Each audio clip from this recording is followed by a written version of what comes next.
There is aminoacyl tRNA synthase enzyme for each type of amino acid. The active site of each aminoacyl tRNA synthase enzyme has a high affinity for two substrates, one type of amino acid and its corresponding tRNA. To charge a tRNA, the aminoacyl tRNA synthase first binds to each substrate, the amino acid and the matching tRNA. Then the aminoacyl tRNA synthase catalyzes a bond between the top of the tRNA and the amino acid. There are many translation protein factors that guide the various components involved in a translation process to find and bind to each other.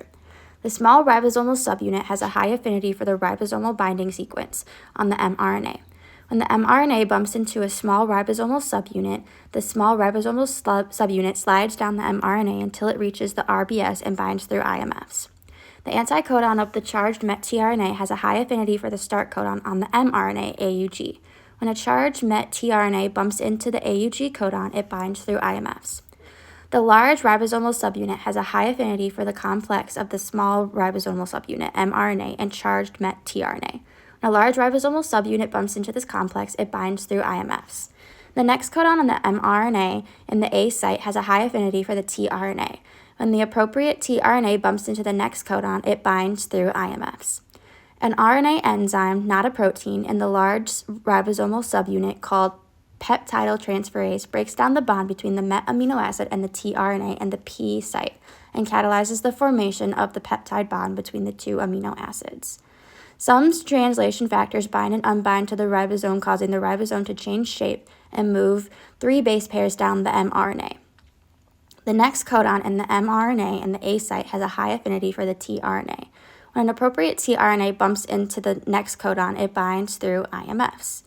Peptidyltransferase breaks down the bond between the amino acid and the tRNA and the P site and catalyzes the formation of the peptide bond between the two amino acids. This cycle repeats. There is a release protein factor with a high affinity for each stop codon. When an appropriate release factor bumps into the stop codon, it binds through IMFs. The release factor binding causes the peptidyltransferase to change shape and add a water molecule to the end of the protein on the mRNA P site. This causes a bond between the amino acid and the tRNA to break and the new protein to be released. The small ribosomal subunit dissociates from the mRNA from each other. When there is a mutation in the DNA of the tRNA, the resultant tRNA may bind to a different amino acid than it typically would. The active site of the aminoacyl tRNA experiences a change in the amino acid sequence that causes it to have a higher affinity for a tRNA with a certain anticodon and an amino acid that is different from the one that it typically has the highest affinity for.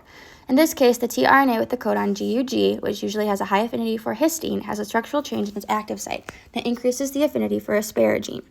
Therefore, the aminoacyl tRNA synthase catalyzes a bond between the tRNA and asparagine. The rest of the translation process is unaffected.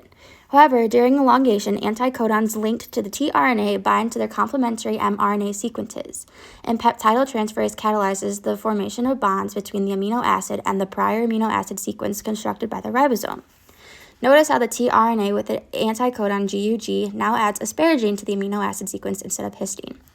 Termination also occurs as normal. This mutation would not affect the number of proteins nor the length of the proteins produced, because the only change would be the amino acid sequence. Histine has a positively charged R group, while asparagine has a polar uncharged R group. This will result in the section of the protein having a different structure due to different molecular interactions during folding and therefore a different function. When there is a mutation in the small ribosomal subunit, tRNA charging occurs as usual, with all amino acids matching up to their usual anticodon sequences. However, this mutation decreases the affinity of the small ribosomal subunit to the ribosomal binding site of mRNA. It can still bind, but with lower affinity, meaning that initiation is less likely to occur. For the small units that do manage to bind to the ribosomal binding site of mRNA, methionine-bound tRNA binds to the start codon of mRNA, and the P site of the large ribosomal subunit also binds to the tRNA. Elongation and termination occur as usual. This mutation will not affect the length or structure property function of the protein, but will affect the number of protein X produced. When there is a mutation in the stop codon of mRNA, tRNA charging, initiation, and elongation occur as usual. However, termination is affected because of the mutation on the stop codon. When the codon sequence is changed from UAA to UAC, it binds to the anticodon AUG instead of the release factor protein. This adds the amino acid of tyrosine instead of terminating translation. The new amino acid causes for the chain to continue to grow, therefore causing a mutated X protein to be longer, affecting the structure, property, and function of the new protein.